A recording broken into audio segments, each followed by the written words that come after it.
Hello, everybody, and welcome to another episode of D-Man the Voice Reads Am I the Asshole? And I said the whole title there because I know the title is D-Man the Voice Reads Am I the Asshole? And this is the third episode in a row. That's D-Man the Voice and... Hi, it's CAMMIE! Hi, it's CAMMIE!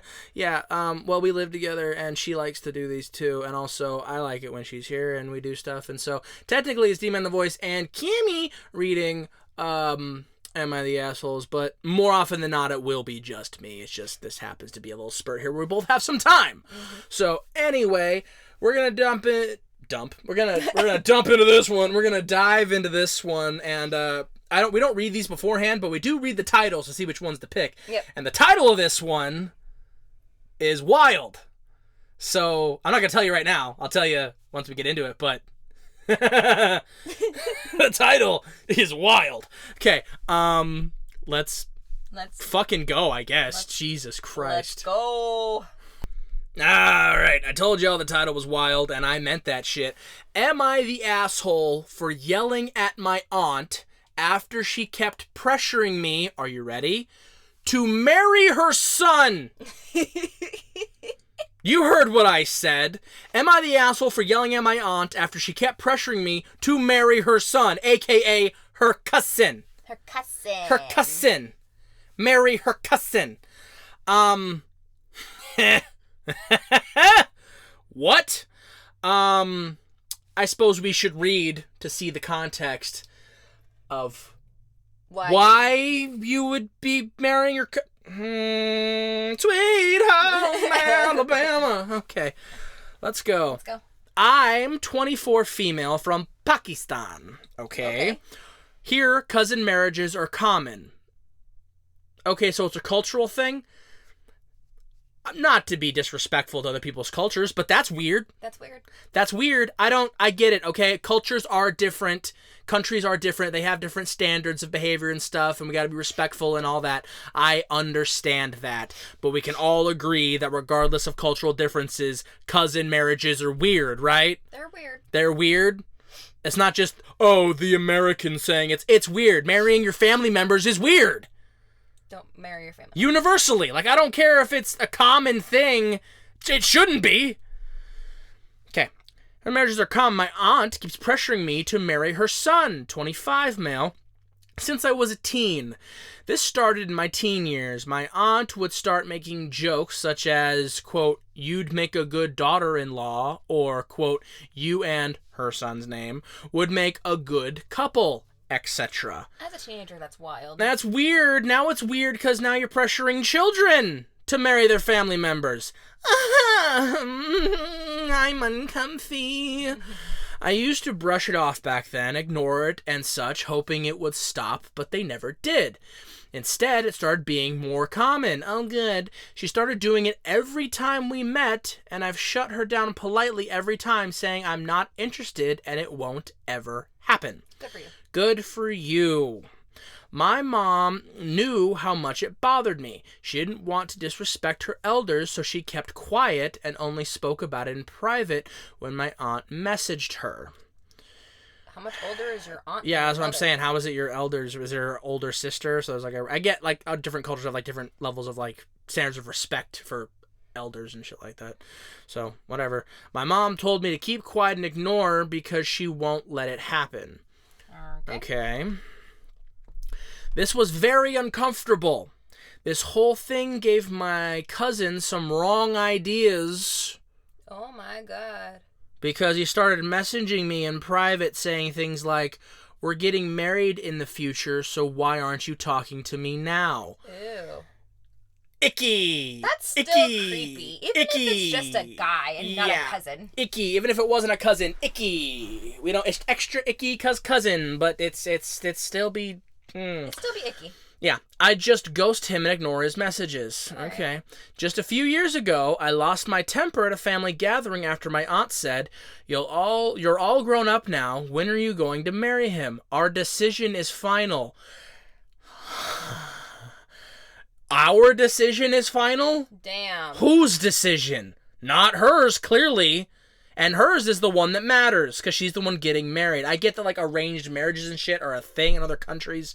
They shouldn't be! They shouldn't be. I get it. Cultural significance. I don't think I'm culturally insensitive, but something, just because something is a standard in another culture doesn't make it correct. Nope.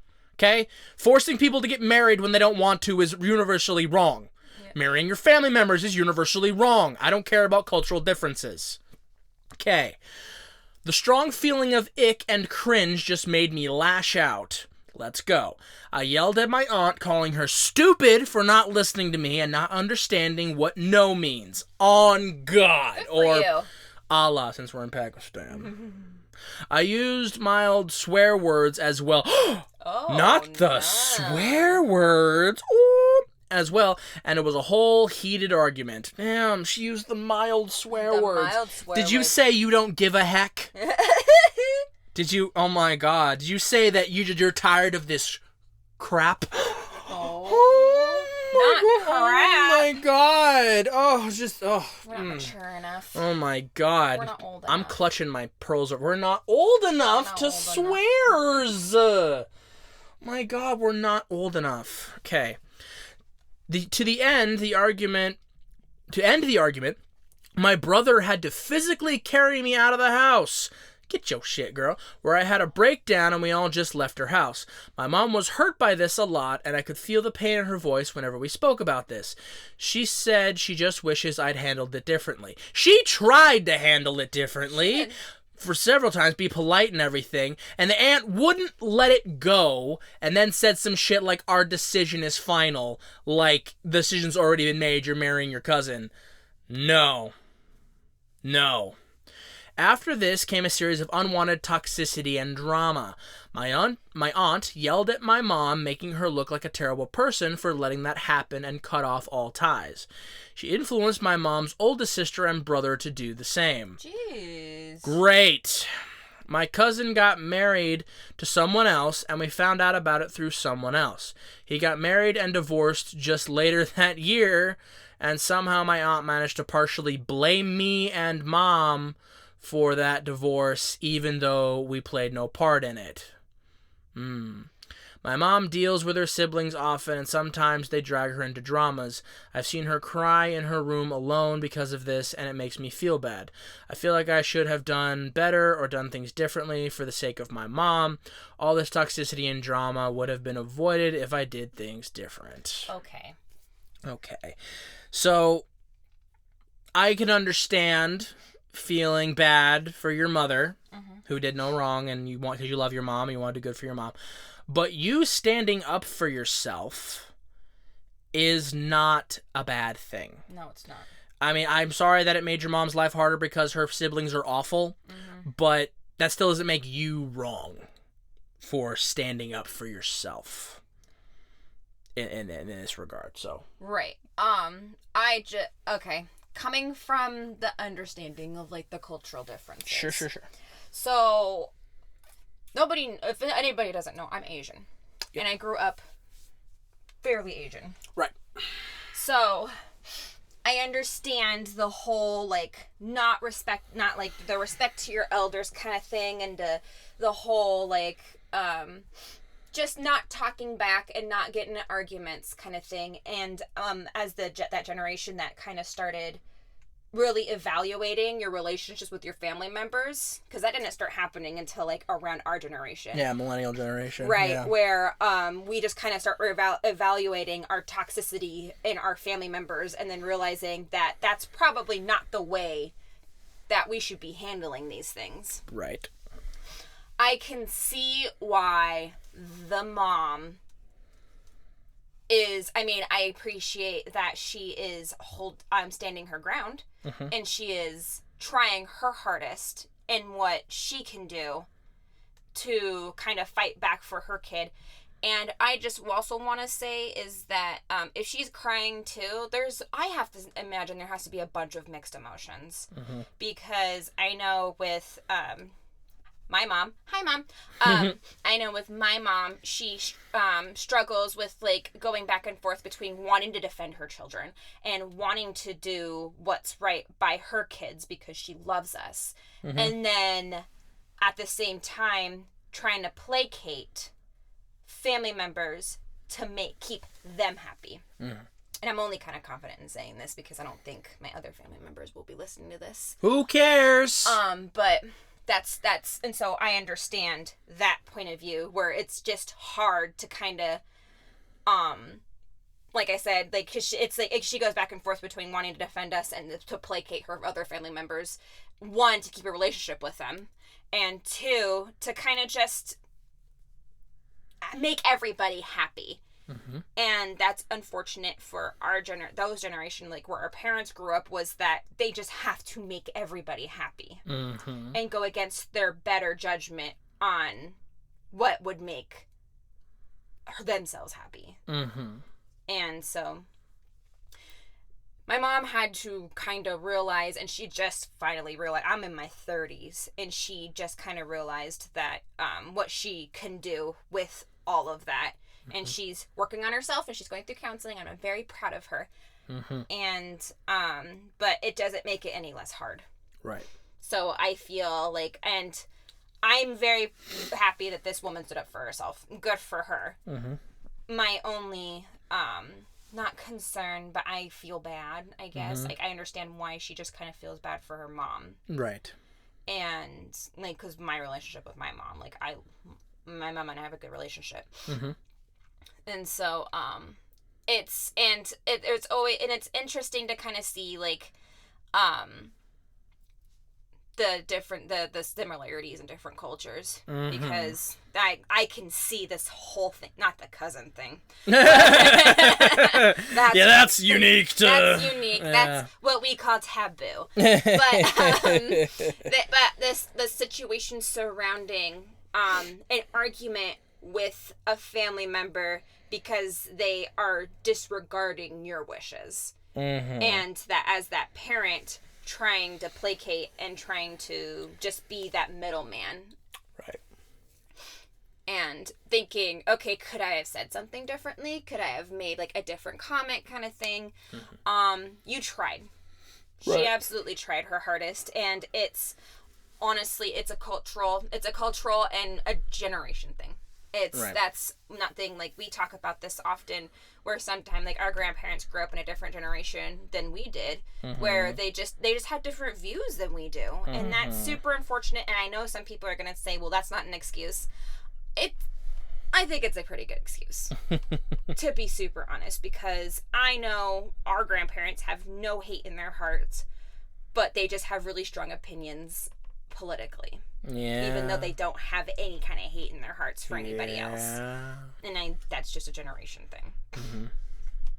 But to get back to the post, I just feel for the mom mostly. Like, mm-hmm. I'm very happy that daughter did what she needed to do, and I feel bad that she feels bad that she felt like that she hurt her mom. Mm-hmm. Because I could never imagine making my mom cry as an adult. Mm-hmm. I made my mom cry, I'm sure, a lot when I was a teenager. No. But as an adult, I could not imagine making her cry right now. Mm-hmm. But I don't think there's anything she could have done differently. Yeah. No, I don't think so either. That was all very well said. Thank you. Yeah. I mean, that is true. And, like, Cammie came at it from the perspective of, like, the cultural significance, like, understand, like, this exact thing could happen and probably has happened to a certain extent in her family because they're Asian, they're Thai, and so like not the cousin thing, obviously, but the rest of it, just the guilt tripping and the family and the respecting your elders or whatever and all that. And from my perspective, I'm a white boy. I'm very white. I'm Nordic white. Like my family and ancestors come from Norway and shit. So like, but I will say that foreign families and stuff, they don't have a monopoly on toxic family members for sure. Mm-hmm. And so like from my perspective and my experience, I do have toxic family members who have actually listened to my stuff before, and they caused problems in my family because of the things that I've said about toxic families or whatever, because I never once called them out by name. And I never talked about them specifically, but I would talk about on my old channel and then some other stuff, about toxic family members, my own experiences with toxic family members and how I've handled those things. And they felt called out by that, even though I was not talking about them. And so it's kind of telling that they felt called out when I was talking about toxic family members, even though they weren't the topic of what I was talking about. And so the fact that it's kind of like almost like a self-report there on that one, on being like, what do you mean toxic family members? We haven't done. It's like I wasn't talking about you, but if the shoe fucking fits, and it did fit, because they were toxic and they are toxic. And I mean, they're the kind of people who will block me from a bunch of stuff, but still listen to my stuff. So if you're listening to this, I'm talking about you now. You're still toxic. You're still wrong, and I'm gonna say it to the end of time. Have a good time. But this isn't about me. This is about this whole thing. And it's just from my perspective of saying, like, I understand toxic family members. We both do, obviously. And so my mom is not the type to tell me to be quiet, tell me to be respectful, or tell me to not say anything about anything, to keep the peace. She's never been that person to tell me to do that. She's always been like, speak your truth, be you. And I'm very grateful to her for that. But she is the type more to be more of the peacekeeper. My mother has always been more of a peacekeeping type. And that's no slight on her or anything like that. She's just a peaceful person. And she doesn't like conflict. And she tries to... And in her younger years, she was more of like a people pleaser type, to the point like to where it was detrimental. But as she's gotten older, she's realized that like, there's no reason to cause problems, but I'm not going to let people walk on me anymore.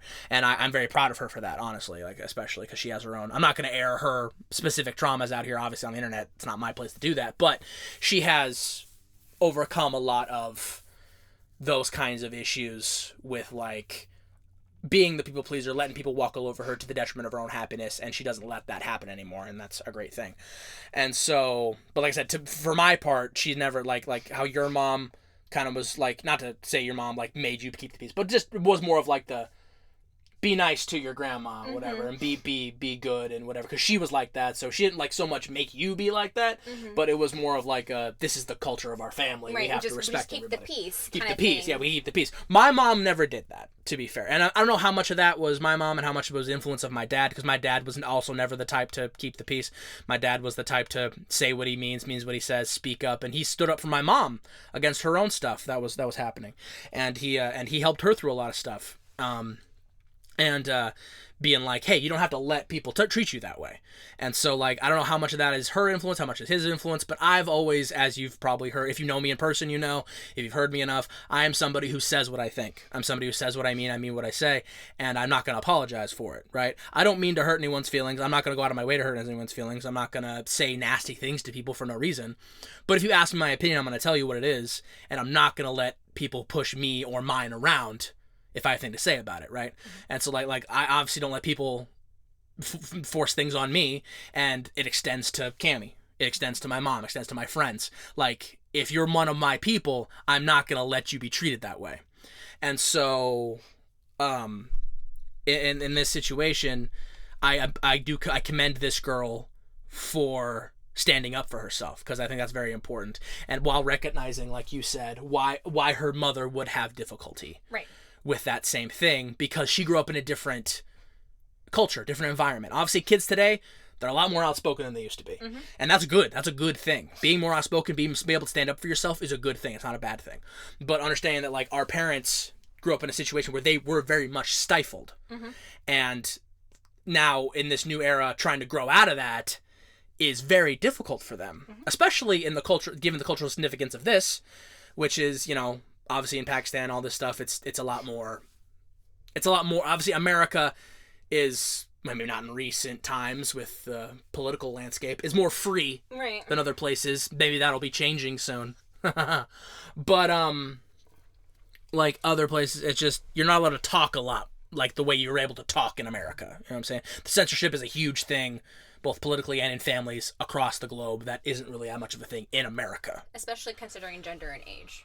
Gender and age, exactly. That obviously in America, we respect our, you know, parents or whatever and stuff, but we generally speaking, as from person to person, not talking about the grander political landscape, because obviously if you talk about the grander political landscape, how a person acts clearly doesn't matter to a lot of people. Right. But if we're talking person to person, more often than not, it seems like people here in America, we base our respect for people not on their age or anything like that, but on how they act. how they behave. That's what I base my respect for people on. I don't care how old or young you are. I don't care what position you believe you hold over me because you've been here longer. My respect for you is based on how you act. Period. And so, but obviously in other cultures, there's a certain base level of higher respect for the elders or whatever. And I'm not saying that's wrong or bad. I'm just saying that it can lead to situations like this where the elders feel entitled to your life and your decisions. And so, like I said, I commend this girl for standing up and being like, no, this is my life. You're not going to do that. Right. And forgetting the whole cousin of it all makes it that's the one little wrinkle here, the outlier that I'm not gonna try and be like, well, I understand that's fucking weird, dog. Like the rest of it we could talk about and everything like that. That is weird. Don't marry your family members. Why do I have to say that? I've never, honestly, I have never heard of that being a culturally appropriate thing. Yeah, literally. Like, I don't know. Like I said, we're not Pakistani or whatever. Apparently, according to this lady, it's common. It's common. It shouldn't be. Yeah. I don't care. It shouldn't be. Don't marry your family members. It's fucking weird. Okay. Anything else to say before we get to the... Yes. I was also going to touch base on the elderly and especially, like, the older child of it all. Oh, sure. CAMMIE is the oldest of 3. I am the oldest. Yeah. And I can and my mom's the middle, so she was not the oldest, and I can kind of see the respect that comes from just being born first. Sure. And that not just the respect, but the expectation that is put upon that being born first. It's a really weird expectation. And it's a really like it's different because it's not like all children are the same kind of thing. It's more so like you're the oldest, so you should do more. You have more responsibility over your siblings. Right. You have more responsibility to make sure that they're in line, to make sure that they're supposed to appreciate what we're doing and stuff like that. And so I can see why the aunt felt more entitled to push her piece. Because she's older. Because she's older. Right. And because... and because like I said, in my family, this is also very common. My mom was always kind of the quiet, more outspoken one. And my aunt, one of my aunts who's the oldest, is the one who voices her opinion. And who feels like she has to be the one to keep her other sisters in line. Because she is also the oldest of 3. Right. So, and my aunt, doesn't have a bad, doesn't have any hate in her heart. Right. And that's something that I just want to, I guess, I hate using this term, but play devil's advocate on. Yeah, I hate using this term. But it's that when you're raised with this expectation, especially with culture, when you're raised with this expectation of being responsible for all of your siblings, it makes sense for her to be so outspoken and to be so forceful. Right. Because that's what she was raised to do. So that's just kind of my piece on it. That's fair. Even though she kind of probably, the aunt probably came off bitchy. She came off kind of bitchy. And she definitely was not respecting her niece's boundaries at all. And that is wrong. At the same time, in a cultural perspective, it makes sense with the way that the older children are raised in different cultures. About how, like I said, they're given more responsibility over your siblings. Right. To make sure that they're doing what they're supposed to be doing. And then also, extends down that line. To make sure that your nieces and nephews are doing what they're supposed to be doing. There was one time where I remember I made my mom cry when I was a teenager, and my aunt came to my house and yelled at me. And I don't think my mom knew she did that, but I was shocked because I was like, it was something that it was a total miscommunication thing. I honestly was not doing anything wrong at that moment. So that was kind of weird. But that's something that I understood as an older child, just kind of being upset that your niece is doing this kind of thing too. Because a lot of the time my aunt was what kept me in line. My mom did what she could. She did her best. But it was mostly my aunt that was the more forceful. Right. And but I'm a rebel, so I didn't do a lot of what my aunt told me anyways. And that's why I'm the way I am, is because I grew up a rebel. So I didn't listen to anybody. I thought I was right. Yeah. So that's just my little rant on just cultural and family. And like I said, this woman could not have no hate in her heart. Yeah. But that's just how a lot of cultures are raised. That's fair. Yeah, that perspective, I can't really speak to that because one, I'm American and white, and two, I'm the youngest of three.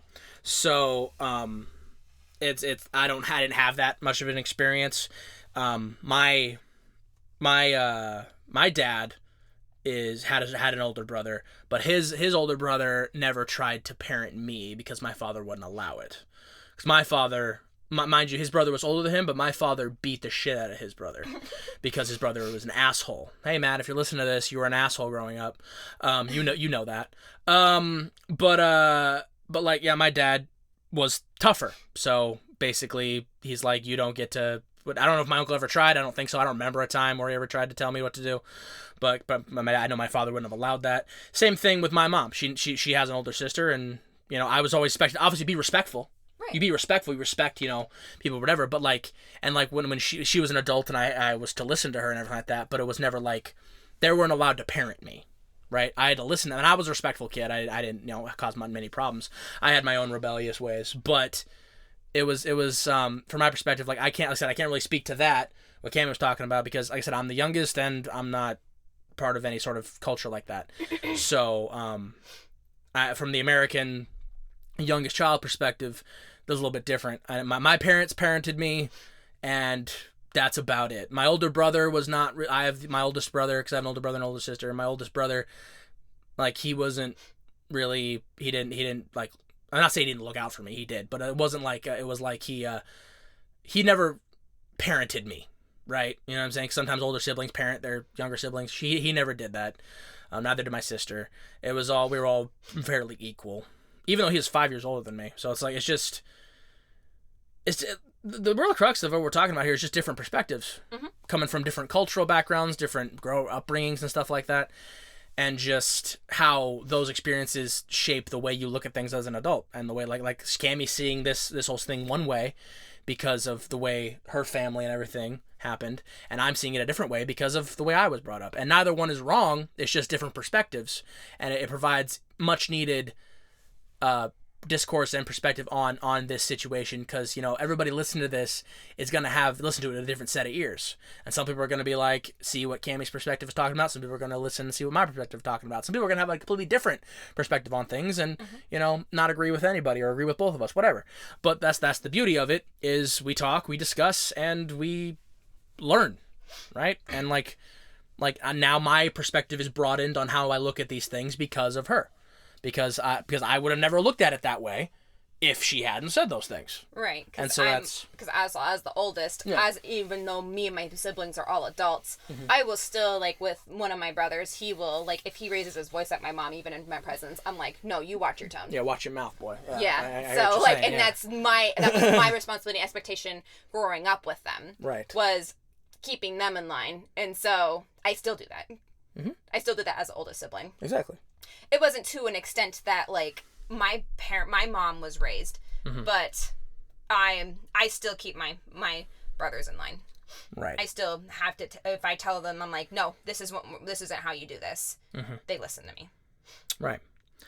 Well, I think that's it for me. I don't know if you have anything else you wanna. No. This has been a lot of you. This has been a lot of me. Which is good. We like that. I talked a lot. You took the lead on this one. That's good. We like that. Can't just be me droning on the whole time.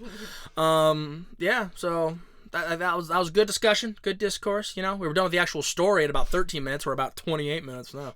But I had a lot to relate to. You did, and hey, that's what we do here. We talk about these stories and then we relate it to ourselves and we give advice and whatnot. And sometimes it takes a long time. Sometimes it takes a little time. It's whatever. It's if you don't want to listen, don't listen. But I like the way we do things. But anyway, that's the end of this one. We're about to get into the end part and the special message, everybody. So stick around. Alrighty, everybody. Thank you for listening. Thank you for being here. Thanks for hanging out. That we talked a lot, as we do.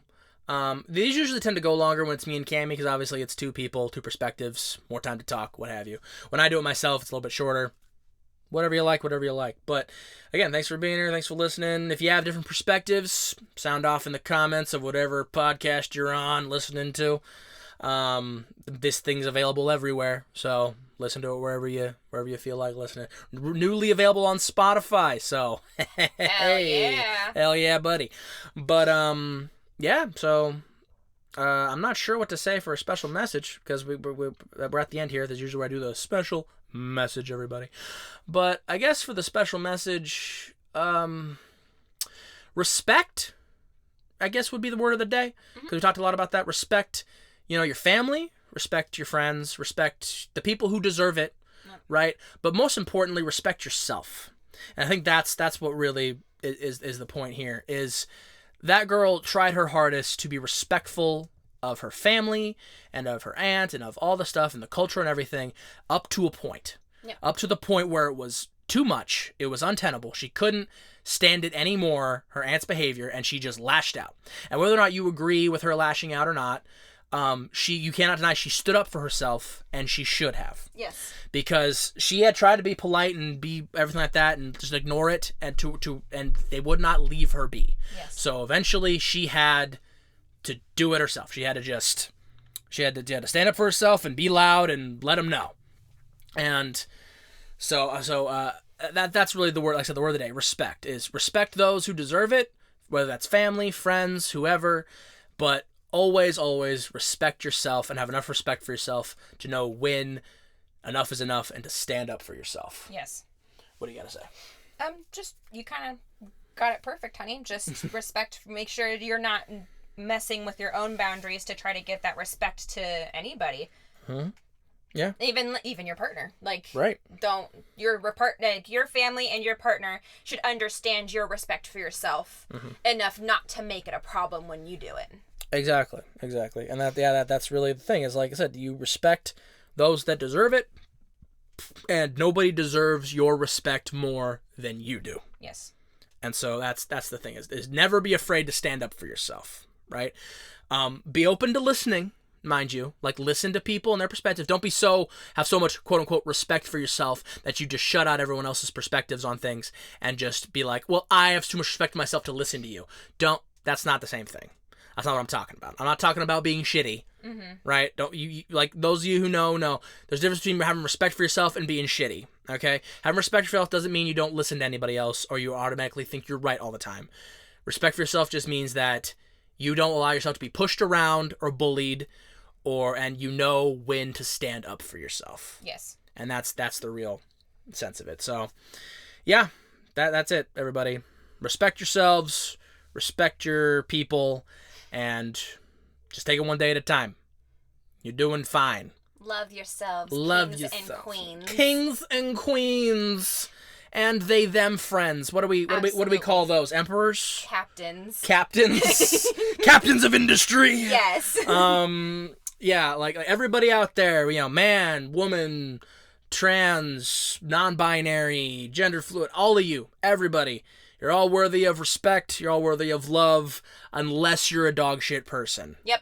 Doesn't matter any of that. That's universal, right? Everybody deserves a base level of respect, just based on being a human being, and then your actions determine whether or not that respect goes up or down. Yep. And some people are going to hate you for no reason, no fault of your own, and fuck those people. But I'm telling you, when you're talking to me, you're talking to CAMMIE, our respect and opinion for you is based solely on how you act. We don't care who you're fucking. We don't care how you identify. We don't care about your skin color. We don't none of that. It is what kind of person are you? That is what measures our respect for you. So. And we think everyone should do that, but. Yeah, but obviously. I digress. Doesn't really happen. All right. Thanks, everybody. See ya in the next one. Next one will probably just be me. Okay, thanks. Bye. Bye.